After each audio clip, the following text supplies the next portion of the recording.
ضد Tania tyre novel قسط number 18۔ وہ حویلی میں کئی دنوں بعد داخل ہوا تھا اور حویلی میں آنے کا مقصد بھی صرف ایک ہی تھا۔ اسے یقین تھا مورے مانے گی نہیں، مگر وہ کوشش کرنے یا پھر منانے آیا تھا۔ آخر کو آخری بار جب وہ یہاں سے نکلا تھا ان کی بات اس نے بھی مانی تھی۔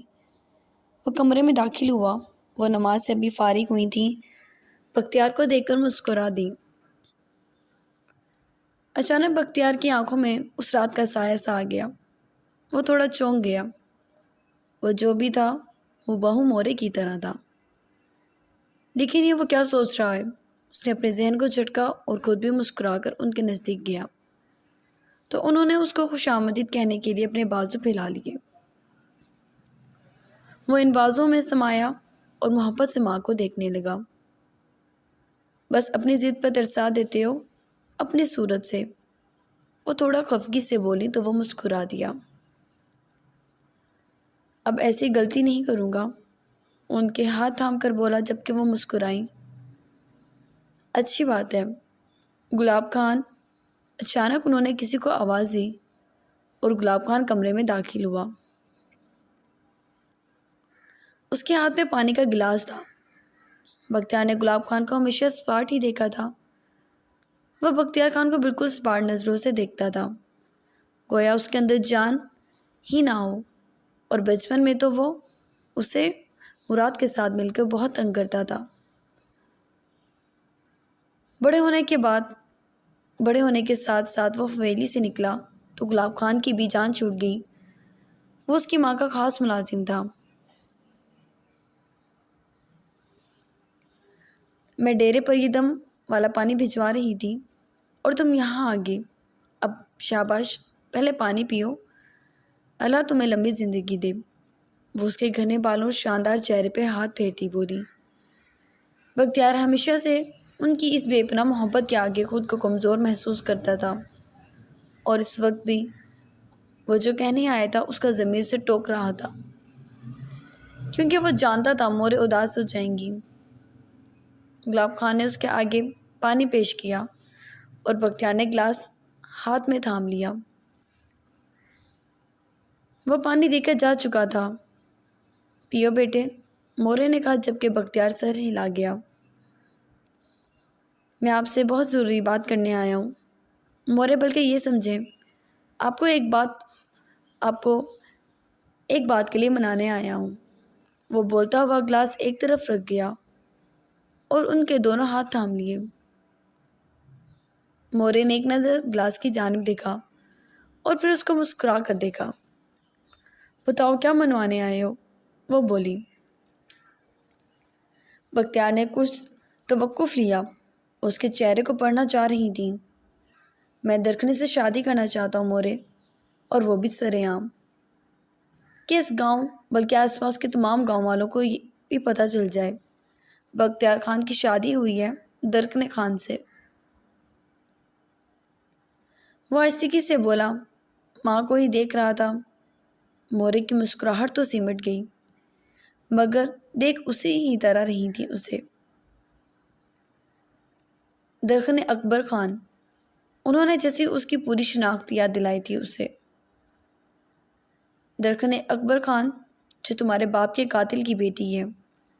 بختیار آس پاس کے گاؤں والے یہ بھی جانتے ہیں کہ وہ تمہارے باپ کے قاتل کی بیٹی ہے، وہ بولی۔ بختیار نے دانت بھینچ لیے۔ کیا ہوا بیٹے، بھول گئے ہو عشق معشوقی میں سب؟ وہ اس کا گال تھپتھپا کر بولی۔ بختیار نے نفی میں سر ہلایا۔ پھر یہ بات کرنے مجھ سے کیوں آئی؟ وہ خفگی سے بولی۔ لیکن مورے، درخنے کا قصور نہیں ہے اس سب میں، وہ کیوں اس طرح چوروں کی طرح ہمارے ساتھ رہے؟ دنیا والے اس کے اور میرے رشتے سے آگاہ نہیں ہیں، وہ بولا۔ ہونا بھی نہیں چاہیے انہیں، بختیار تھوکیں گے تم پر۔ اب وہ بھڑکی۔ بختیار نے گہرا سانس بھرا اور ان سے دور ہو گیا۔ گاؤں والے جانتے ہیں تمہاری دھوم دھام سے شادی ہو چکی ہے زرینے سے۔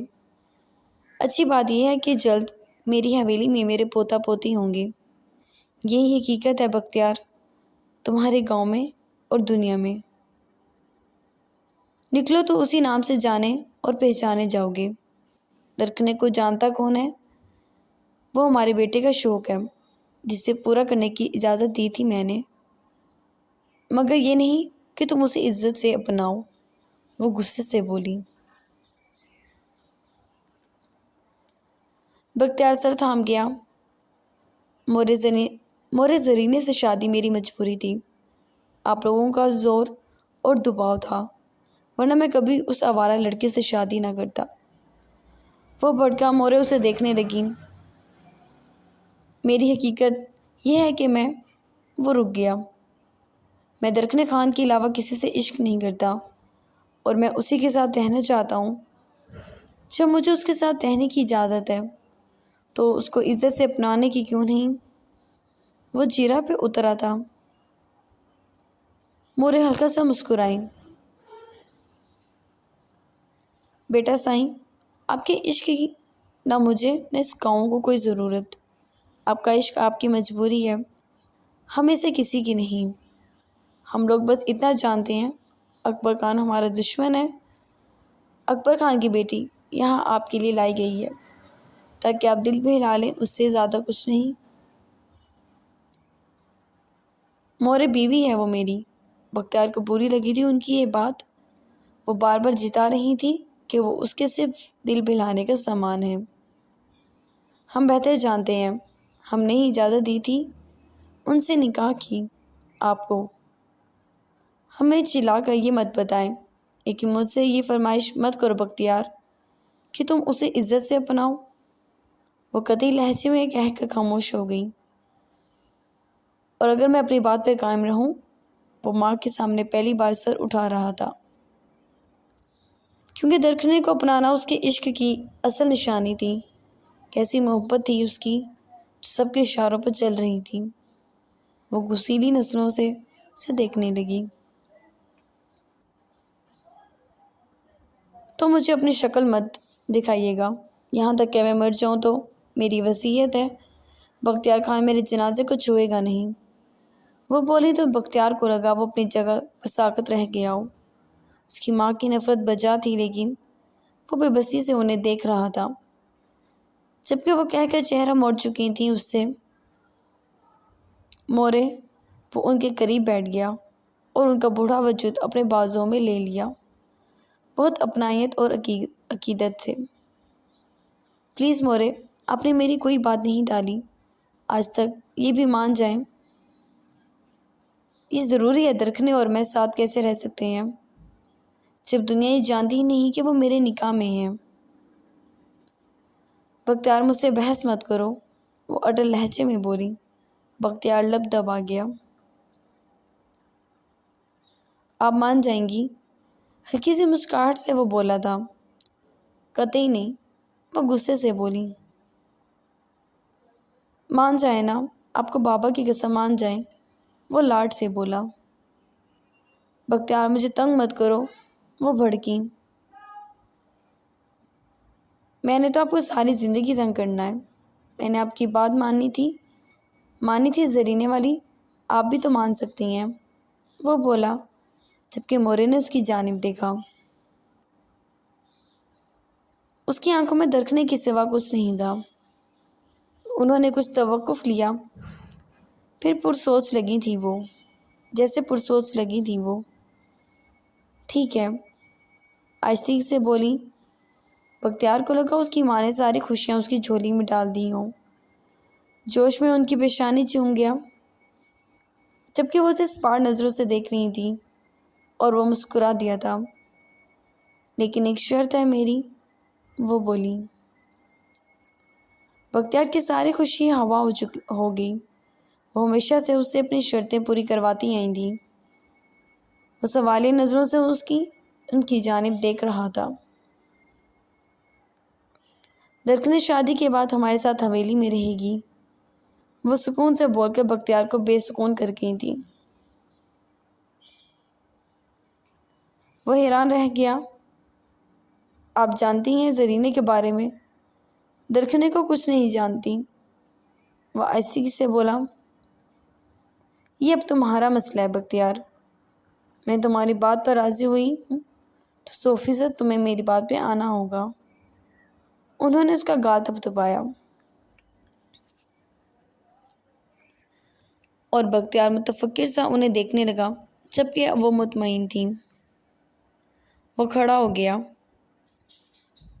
اونچا لمبا نوجوان تھا اور ماں کے سامنے بے بس کھڑا تھا۔ وہ کچھ دیر سوچتا رہا۔ جاؤ بختیار، سوچ لو، تمہاری خوشی میں شامل ہونا میرے لیے ضروری ہے، اگر میرے حکم کو مانا تمہارا فرض ہے۔ جاؤ، شاباش، اپنی شادی کی تیاریاں کرو، میں درخنے کی یہاں آمد کی کروں گی۔ وہ مسکرائیں۔ بختیار ان کا چہرہ دیکھنے لگا۔ وہ اپنا چہرہ جھکا کر قرآن مجید کھول چکی تھیں۔ وہ پلٹ گیا۔ آزادی دے کر سانس کھینچ لینے میں ہمیشہ اس کی ماں ماہر رہی تھی۔ وہ ہلکا سا مسکرا دیا اور جب باہر نکلنے لگا، مراد دوڑ کر اس تک پہنچا۔ کیا ہوا؟ اس نے اجرت میں پوچھا۔ میں مناؤں اور وہ نہ مانے؟ وہ شانے اچکا گیا۔ لیکن آپ خوش نہیں لگ رہے۔ مراد نے اس کا چہرہ دیکھا جہاں پریشانی تھی۔ مورے درخنے کو شادی کے بعد حویلی میں رکھنے کا کہہ رہی ہیں، وہ بولا، اور دونوں اپنے ڈیرے کی جانب چلنے لگے۔ ان کے پیچھے گارڈ سے۔ لیکن مورے جانتی ہیں سب۔ مراد حیران ہوا۔ زندگی میں کوئی ایسا لمحہ نہیں گزرا جب انہوں نے میرا امتحان نہ لیا ہو۔ یہ ان کی عادت ہے اور میرے لیے ٹاسک۔ لیکن آپ کسی امتحان میں ناکام نہیں ہوئے خان۔ مراد کو اس کی اداسی اچھی نہیں لگی۔ بختیار ہنس دیا۔ ہے تو کچھ ایسا ہی، مگر ہمارا سائنس ذرا وکھڑے دماغ کا ہے، بگڑ جائے تو سنورتا نہیں۔ وہ محظوظ کو نظروں سے اسے دیکھنے لگا تھا۔ مطلب اب آپ جان بوجھ کر آگ میں کودنے والے ہیں، سب تباہ ہو جائے گا۔ سرینے کے بارے میں جان قدر رکھنے خان، آپ کو جان سے بھی مار سکتی ہیں خان۔ وہ آپ کی محبت کا کبھی یقین نہیں کریں گی۔ مراد کو اس کی منطق سمجھ نہیں آئی۔ مسئلہ اتنا بڑا تھا اور وہ ہنسنے جا رہا تھا۔ صبر کرو خان، جب وقت گہرا تنگ کرتا ہے تو یوں ہی بے رحم ہوتا ہے۔ بہرحال دیکھتے ہیں کتنا وقت مٹھی میں رہتا ہے اور کتنا ریت کی مانند ہاتھ سے نکل جاتا ہے۔ وہ سگریٹ کو آگ لگا کے لبوں میں دبا چکا تھا۔ مراد اسے دیکھتا رہ گیا۔ بعض اوقات مجھے مورے بہت بے رحم لگتی ہیں آپ کے ساتھ۔ مراد شکوہ کرنے لگا۔ کتنی مشکلوں سے درخنے اس کی جانب مائل ہونے لگی تھی۔ وہ جو کرنے آئی تھی اسے بھلا کر وہ بختیار کی ہو رہی تھی، اور عشق اتنی قربت میں آ جائے اور پھر ہاتھ سے پھسل جائے، یہ کیسا تماشا تھا جو قسمت بختیار خان کے ساتھ کھیلتی جا رہی تھی۔ ایسے مت کہو خان، ماں ہے ہماری، تمہاری۔ اس کا شانہ تھپتھپا کر بولا۔ مراد سر ہلا گیا۔ چلو جشن مناؤ ذرا، ناچو، بختیار کی شادی ہے۔ وہ صوفے کی پشت سے ٹیک لگا کر اسے شرارتی نظروں سے دیکھنے لگا۔ میری کون سا ہے جو میں ناچوں؟ آپ کی تو ہر سال شادی ہوتی ہے۔ وہ منہ بنا کر بولا۔ بختیار کا قہقہ بلند ہوا۔ لعنت ایسی یاری پر کہ یار کے عشق میں تم ناچ بھی نہ سکے، پھٹے منہ خان۔ مہربانی، پھٹے منہ بھی رہنے دے مجھے۔ ذرا گن کر بتائیں خان، عمر کا کیا فرق ہے ہم دونوں میں؟ مجال ہو میرے بارے میں سوچا ہو، مجھے تو بوڑھا کر کے مار دیں گے۔ آؤ عالم خان، اور دیکھو لڑ رہا ہے مجھ سے۔ وہ مزے سے محسوس ہوتا، کش بھرتا بولا تھا، جبکہ دھواں ناک کے نتھوں سے آزاد کیا۔ عالم متفکر تھا ان دونوں کی نسبت۔ بختیار، وہ ان دونوں کی بات اگنور کر کے بختیار کے سامنے بیٹھ گیا۔ کیا ہوا ہے؟ بختیار سیدھا ہوا، دوسری طرف مراد بھی۔ دادا کی طبیعت بہت خراب ہے، ہاسپٹل میں ہے وہ، پلیز ان سے ملنے چل لو۔ پلیز یار، میں کس طرح مناؤں تمہیں؟ پچھلے 5 سال سے تمہیں ایک ہی بات کہہ رہا ہوں اور آج تک تمہیں منا نہیں سکا۔ ایک بار، بس ایک بار چل لو، وہ بولا۔ بختیار کے چہرے پہ سختی چھا گئی۔ وہ اس سے پہلے کچھ بولتا کہ مراد نے اس کے گھٹنے پہ ہاتھ رکھا۔ بختیار تلملا ہی اٹھا۔ وہ دونوں سے مجبور کر رہے تھے۔ اپنی شادی کی خوشی میں خان اس فاصلے کو بھی کم کر لیں، مراد نے کہا۔ مورے، وہ اس سے پہلے کچھ بولتا کہ عالم کو کوئی چڑ ہونے لگی تھی اس کی مورے سے۔ خود بخود وہ اتنا اثر رکھتی تھی بختیار کی زندگی میں۔ ویسے کون سا آپ نے اپنی کرتوت بتا رکھے ہیں مورے کو؟ مراد نے ترچھی نظروں سے اسے دیکھا۔ بختیار نے لبوں میں دبا کے اسے بڑی کڑوی گالی دی تھی۔ میں سنجیدہ ہوں، عالم غصے سے بولا۔ چلو بھائی، تمہاری 5 سالہ محنت کو رنگ لگاتے ہیں۔ وہ اٹھا اور عالم کے ایک دم کھل اٹھنے والے چہرے کو دیکھنے لگا، اور تینوں پاس ہی گاؤں کے لیے نکل گئے تھے۔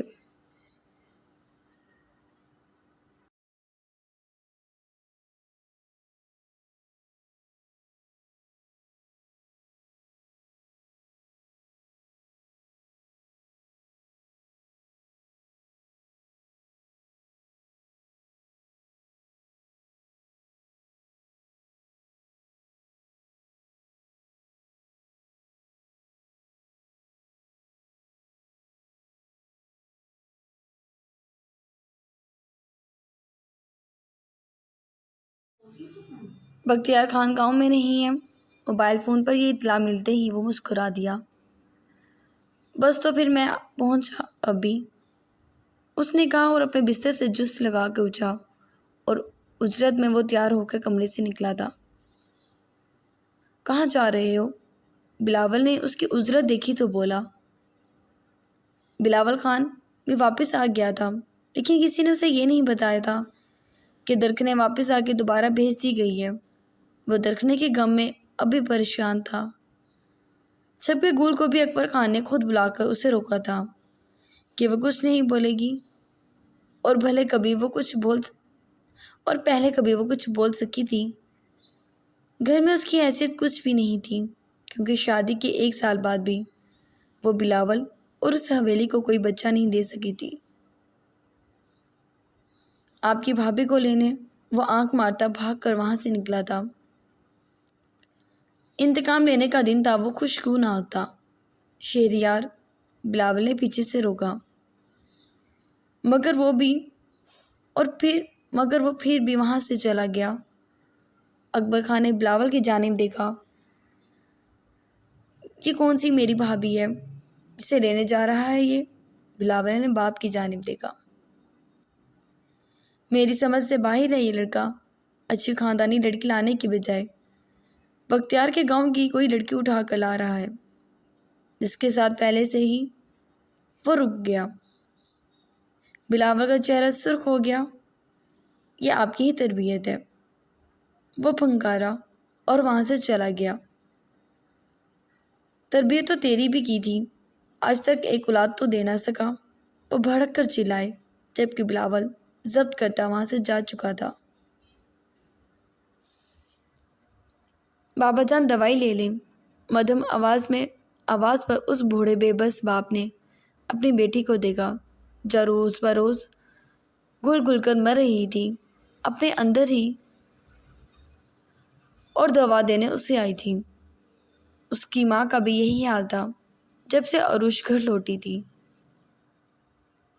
ایک ہی بیٹی، اور وہ بھی اتنے بڑے ظلم کا شکار ہو گئی تھی۔ بیٹی کے غم نے اس بوڑھے باپ کو 4 پیسے لگا دیا تھا۔ بختیار ان کے گھر کا خرچہ اٹھاتا تھا، انہیں ہر سہولت مہیا کر رہا تھا، مگر وہ اس کی عزت دوبارہ لٹا نہیں سکتا تھا کہ اس کے پاس بس عزت ہی تھی۔ باپ نے دوا لے کے منہ میں ڈال دی، تب بھی لکڑی کا دروازہ زور سے بجا اور کھٹکھٹ پر وہ تینوں اچھل پڑے۔ میں دیکھتی ہوں، عروش نے کہا، اور دروازہ کھولنے پڑی، جبکہ اس کا باپ اسے روکنا چاہتا تھا، لیکن اس میں اٹھنے کی ہمت نہیں تھی۔ عروش نے لکڑی کا دروازہ کھولا، سامنے شہریار کو اپنی گاڑی سے ٹیک لگائے کھڑا دیکھ کر وہ دروازہ چھوڑ کر ایک دم پیچھے بھاگی تھی، جبکہ شہریار کے لبوں پر مسکان ٹھہر گئی۔ اچھا لگا تھا اپنا اتنا خوف دیکھ کر، پھر کس جرأت سے اس کے منہ پہ تھوکا تھا اس نے۔ عروش کو لگا اس کا دم نکل گیا ہو۔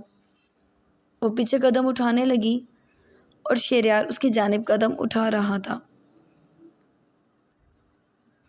بابا، وہ بھاگ کر اپنے باپ کے پیچھے چھپ گئی۔ شہریار نے سیاہ گلاسز آنکھوں پر سے اتارے اور افسوس سے حیران و پریشان بیٹھے اس کے باپ کو دیکھا، جس کے آغوش میں وہ شہریار سے چھپنا چاہ رہی تھی۔ کیوں آئے ہو یہاں؟ وہ بولا۔ تمہاری بیٹی کو لینے۔ شہریار نے شانے اچکا دیے، جبکہ اس کے آدمی ہنس دیے تھے اس کی اس معصومیت پر۔ کیا مطلب ہے شہریار خان؟ کیوں پیچھے پڑ گئے ہو ہمارے؟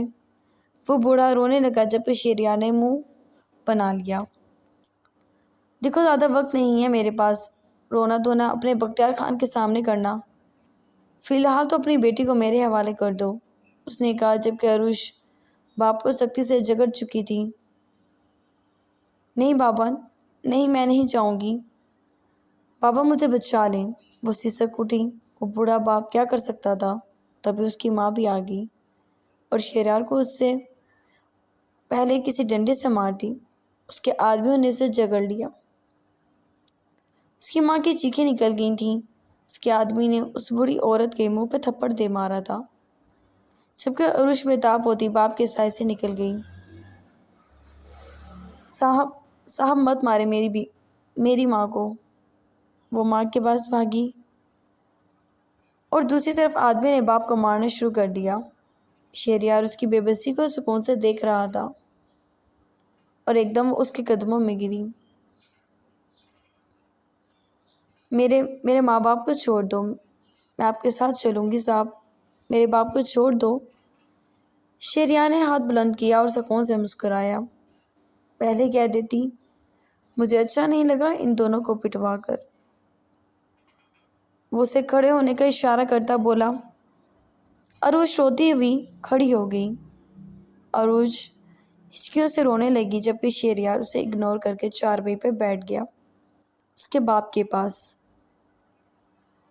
دیکھو کتنا مارا ہے، اچھی بات نہیں یہ۔ خیر، میں تمہاری بیٹی کو لے جا رہا ہوں۔ اچھی بات یہ ہے فی الحال تمہاری بیٹی سے نکاح کر رہا ہوں۔ شہریار خان کی دلہن بنے گی یہ، حویلی کی بہو۔ یار اور کیا چاہیے ہوتا ہے تم جیسے ٹکے ٹکے کے لوگوں کو؟ وہ بولا، جبکہ عروش سمیت وہ دونوں بھی حیرانگی سے اسے دیکھ رہے تھے۔ چلو مولوی کو کھینچ لاؤ ملازم حسین۔ وہ بولا تو ملازم حسین، جو پہلے ہی مولوی کو لینے گیا تھا، اندر لے آیا اور شہریار نے زبردستی اس کے ماں باپ کو گواہ بنا کر اسے نکاح کیا، جو اس نکاح کی حامی کرتے دم تک نہیں بھرتی۔ لیکن اس کی شفقت سے کچھ خاص امید نہیں تھی۔ اس کو نکاح میں آنے کے بعد اسے لگا وہ مر جائے گی۔ یہ آدمی اس کی عزت کا لٹیرا تھا اور نکاح میں بھی اسی کے ہی گئی تھی۔ وہ کچھ کہہ نہیں سکتی تھی۔ شہریار کھڑا ہو گیا۔ اب تیری بیٹی کی لاش آئے گی یہاں تب تک زندہ رہنا ہے تو نے۔ اس کا شانہ تھپتھپاتے وہ پھنکارا۔ بختیار خان، اس نے دانتوں تلے یہ الفاظ جکڑ دیے تھے، بہت اچھل رہے تھے نا تم لوگ بختیار کے نام پر۔ اب اسے کہہ دینا کہ اسی کے گاؤں کی عورت بیاہ کر لے گیا شہریار، یہ اٹھا کر لے گیا۔ اب ایک قبر کھود لو، جلد جنازہ اسی گاؤں میں آنے والا ہے۔ وہ ہنس کر کہتا وہاں سے عروش کا ہاتھ تھام کر اس کے ماں باپ کو تڑپتا چھوڑ کر نکل گیا تھا۔